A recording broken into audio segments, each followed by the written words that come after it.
What's going on, everybody? C4 here. It's real late. I just got home from a Christmas party. I've had a few adult beverages, and I felt like now I got a nice little buzz going on, nice vibe. I got a good vibe, not buzz. Buzz is a bad word. I had a good vibe going on. I think it's the best time to digest the big football news outside of the NFL and college football, and that is that Vince McMahon, the owner of WWE Wrestling, has, everyone thought he was bringing back the XFL, but ultimately it came to light that he files trademarks for something known as the UFL, which is United Football League. Now, I don't know a whole lot about the schematics. I can only offer my opinion as a football fan, and it seems like a lot of people are laughing at it, saying it's a joke, this and that, which, ultimately it could be. I'm someone that lived through the XFL era. He hate me. Cameras in the girls' locker rooms. You had mic'd ups. The opening kickoff were absolutely insane. You had the $1 million game. Tommy Maddox going off. The XFL was fun. It was a train wreck, which is why people watched it.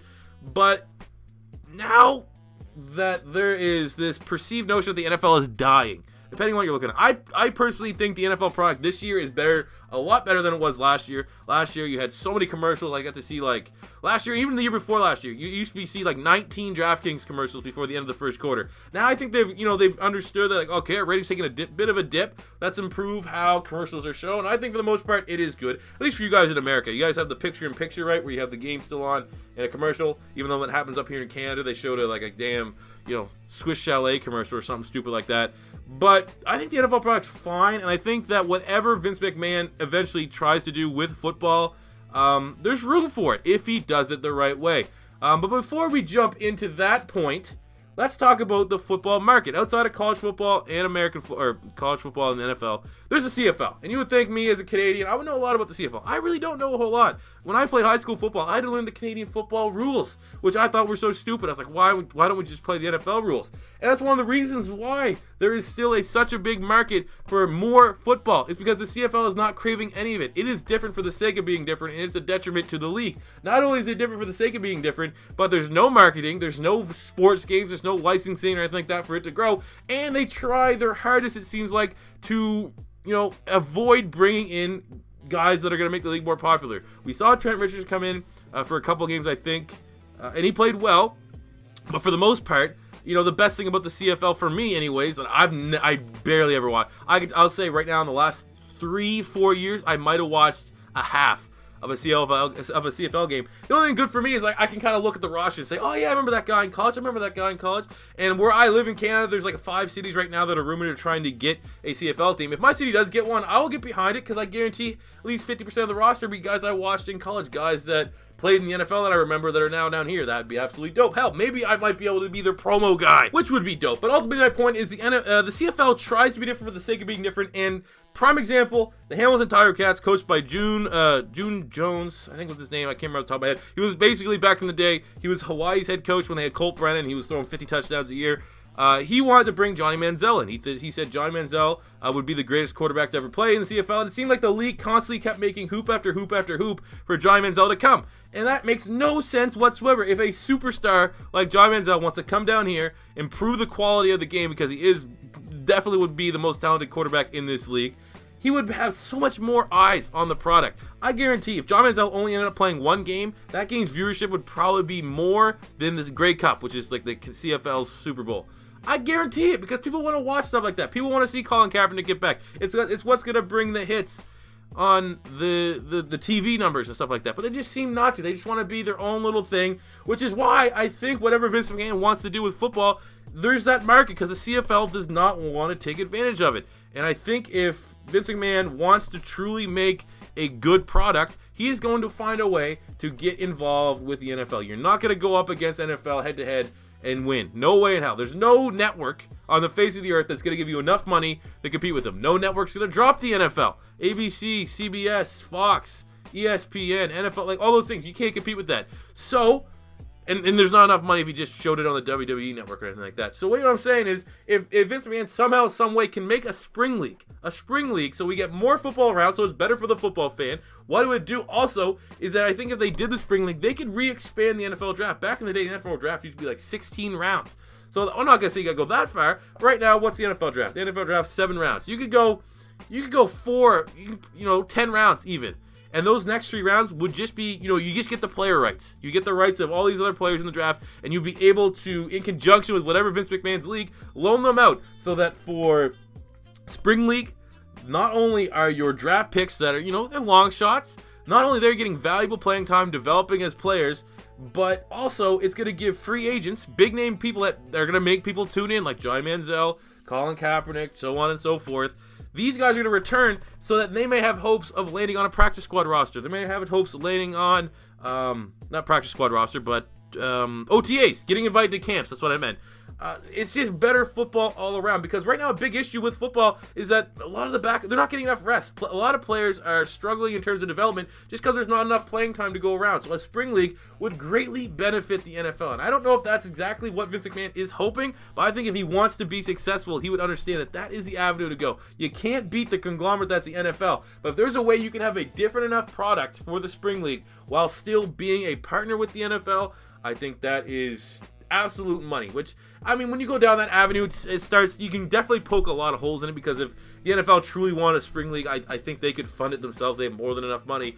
But you know what, let's be wistful here. That's the point of this video. We've had a couple JDs with Coke, so we're just trying to make some sense of it while being positive. So on one side, like I said, more football, Spring League football. Get to see a lot more redemption stories and more college drafts. The draft's gonna be bigger, and the season for the NFL is going to be bigger. But the other point is 2K. 2K is one of the most polarizing things you can talk about in football, because they have been at one point in time the guy that made Madden step their game up. 2K5 is still regarded by, if you're involved online in the football communities, be it on YouTube, be it on Operation Sports, be it on really any of those boards, I would say literally like 70% of people say 2K5 is their favorite football game of all time, one of the best football games of all time, and I am in that market, right? But ever since EA got the exclusivity rights with the NFL, there's no more 2K. So everyone's been trying to figure like, is that, I can't remember the name, that college football game they're trying to develop. That might come to fruition. They're still so far away from that happening. I don't even know from a legal standpoint if it will eventually ever come to fruition, which I talked about actually in one of my podcasts. But outside of that, I mean, like, there's no competition for Madden, which is why Madden's so stale, which is why people think the Madden product has become incredibly complacent, which it has been. So like, everyone's like, 2K, come on 2K. Every time that the exclusivity rights from the NFL go up, they're like, oh, come on 2K, bid so bad. We need competition. We need that competition. It's probably not going to come, man, because NFL has such a comfy relationship with EA. EA is bent over backwards, making sure creative teams no longer in games, and A, B, and C are not in their games to try to promote the best image possible for the NFL. So when you look at 2K, right? 2K is a developer. They want to make a lot of money. Personally, I believe they should go all in for college football. I think that there is a massive amount of money. Whatever the bid would cost 2K to go out and get college football, I think they could make that back. That initial investment of whatever it costs to get those rights, I would say they can make all that back in 2 games. It's going to cost a lot. It'd probably be in the, I don't know what exactly the terms were for EA's exclusivity rights, but let's just say it costs $500 million for EA to make it with the NFL. I would say for college, it might be like 200, 300, something smaller than that. And I think they'd make that back tenfold, because so much in the community in terms of other popular YouTubers that's going to help grow the game by word of mouth, and just consumers in general are going to support that game just because it's something different. It's eliminating the monopoly that the Madden has been able to create over this football genre. So if they can't get college football, Vince McMahon, WWE, they are in partnership. They're in bed with each other, 2K and WWE. So if by any positive could come out of this, if Vince McMahon decides not to go with the NFL, because I think if he went with the NFL, there's no way 2K would be able to make a video game with there, because I think there'd be something in the contracts. But let's just say he decided, I'm not going with the NFL, I want something different. He could fail so miserably. Nothing gets off his foot. There's just initial hype, and then very much like the XFL, it crashes, burns, it fails right away. It's an inferior product by all means. It might only get a year or two. It might barely stay afloat on whatever, the network or some other streaming platform. I don't know if Netflix or something stupid like that would pick it up. But the best thing that can come out from an utter failure, which I think whatever football league he is making, if he's not in partnership with the NFL, would be 2K might go, hey, this is our opportunity to make a football game. We've been trying, maybe behind the scenes, having an idea for a football game. It's just been more so about the rights. Now is our time. Whatever brand we can put on there, let's just make a bare bones game that the community can completely modify, make their own rosters. You can pretty much recreate the NFL and all the draft prospects and all those things, all the players. But we're going to mask it behind UFL. It's going to be UFL 2020 or something like that.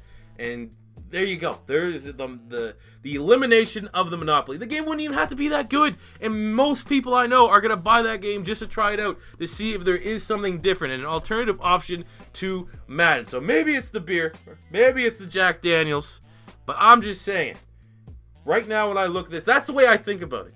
Is like, it's probably going to fail, but if he does it on his own, he wants to live and die by his own sword, Vince McMahon, the best thing us football fans can get out of it, outside of an inferior train wreck product that you probably still will watch for the memes, is 2K might make a video game out of that. So that is a positive. Let me know what you guys think about it in the comment section below. I am going to go to bed and hopefully not wake up with a hangover tomorrow. Until next time, it's C4 saying peace out and he hate me.